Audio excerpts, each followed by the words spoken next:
Hello everyone, welcome to a brand new video. Today I'll be checking out a very cool product which I've been wanting to play with for a long time now. This is a 3D printing pen. It is inspired by the original 3Doodler which started off from Kickstarter and is now selling for about $99. This one however cost me about $40 on gearbest.com and gets the job done pretty well. This is how it arrived.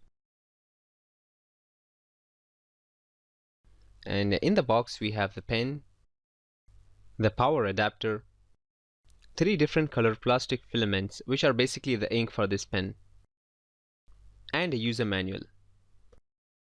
Let's start with the pen.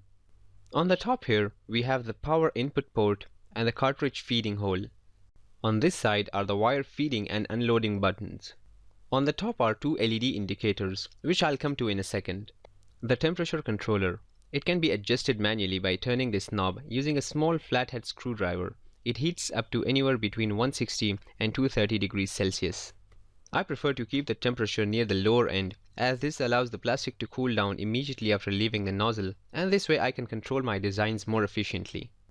And these are 2 little vents to cool down the front area. On the other side is the flow speed controller. Again, I prefer to keep it to the slower end for the same reason I mentioned before this.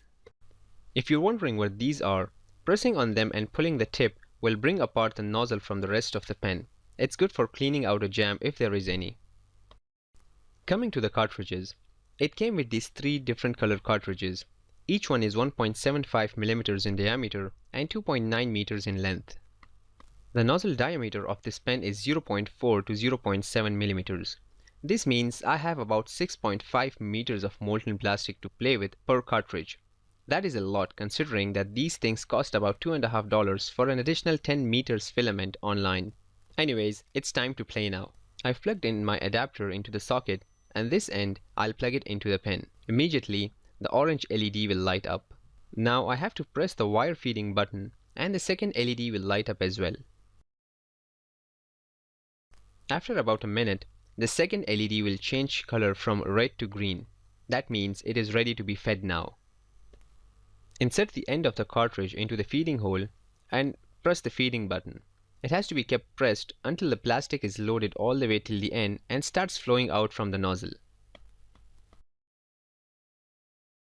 And now it's time to grab a piece of paper and unleash your imagination. Why paper, you ask? Well, you'll see in just a sec. Molten plastic starts flowing out when you press the feeding button and stops as soon as you lift your finger. It hardens in a few seconds, so you have to be a little patient. At this point, the nozzle is very hot and should not be touched. Once your creation is complete, gently peel it off from the paper and your very first 3D printed masterpiece is ready for display. You can go crazy with this thing. I found a pen lying around, and with the help of it I was able to make this plastic spring.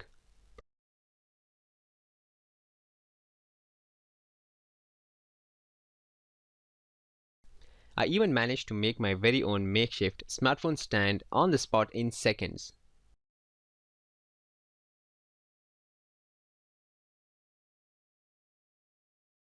The plastic is also quite strong. It's not brittle and won't break easily. And if any of the joint breaks, you can use the pen to weld it together again.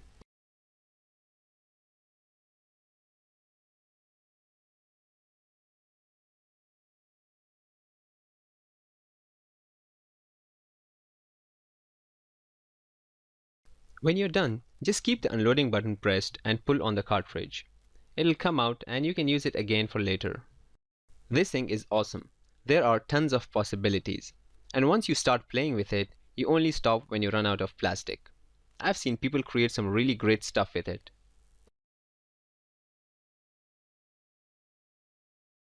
The only con I noticed so far is that if you leave the pen with the power on, it will continue to spill out some plastic in a very small amount. That's it for now, guys. As always, thanks a lot for watching. If you liked this video, please give it a thumbs up. Make sure you subscribe to my channel for more videos. There is a new gadget reviewed every Sunday.